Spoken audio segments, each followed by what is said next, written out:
চৈত্র সংক্রান্তির আগে অর্থাৎ চড়ক উৎসবের আগের দিন নীল পুজো হয়ে থাকে। এবছর 29শে চৈত্র শুক্রবার পড়েছে নীল পুজো। নীল ষষ্ঠীর ব্রত পালনের নিয়ম আছে যে নীল ষষ্ঠীর দিন সারাদিন উপোস করে শিবের মাথায় জল ঢালতে হয়।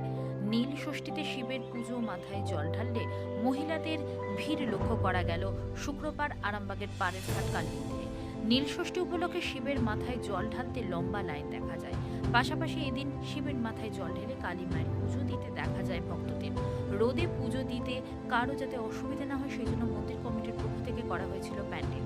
নীল ষষ্ঠীতে পুজো দিতে আসা মহিলারা কি জানাচ্ছেন তাদের মুখ থেকেই বিস্তারিত শুনুন। শিবরাত্রি করা হয় কি কারণে? তাহলে তো সারাদিন উপোস নাকি? কি খাওয়ার নিয়ম আছে জল ঢালার পর?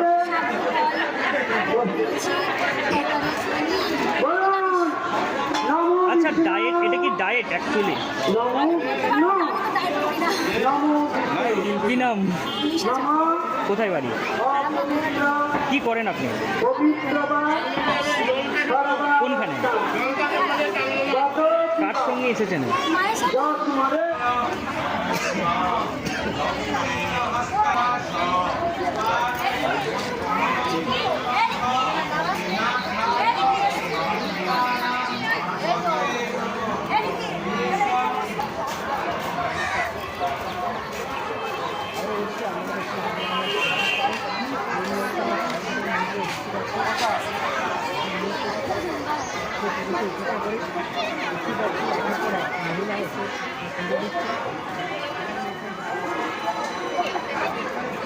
আজ কি পুজো? সারাদিন উপোস করে এসেছি, পুজোয় প্রচুর ভিড় দেখছি, খুব ভালো লাগছে। সবাই এসেছে।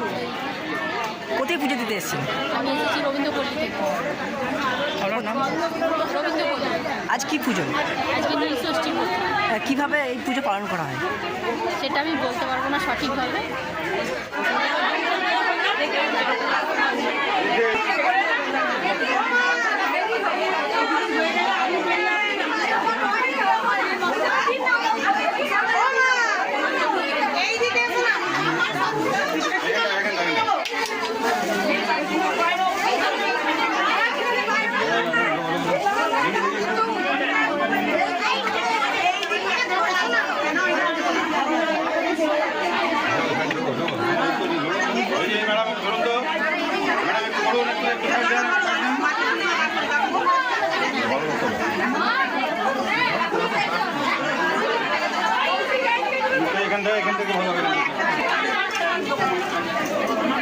পুজো হচ্ছে নীল ষষ্ঠী, শিব পার্বতীর মিলন।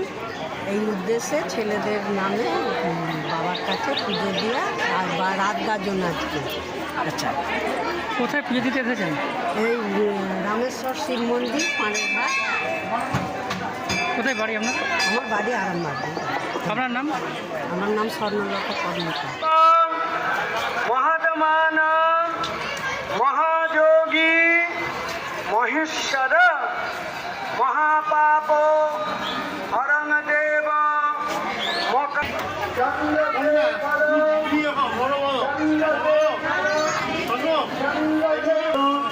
বাবাকে মনে মনে বাবার কাছেই প্রার্থনা করুন থাকেন, সবাই যেন ভালো থাকে, সুস্থ থাকে।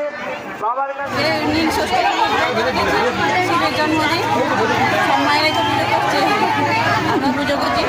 ছোটবেলা থেকেই পুজো দিই আমরা।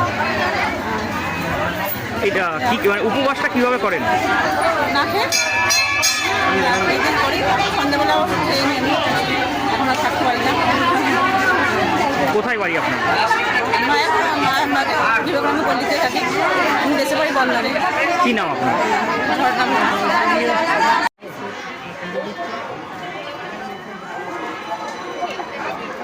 প্রতি বছরের ন্যায় এবছরে পুজো হচ্ছে।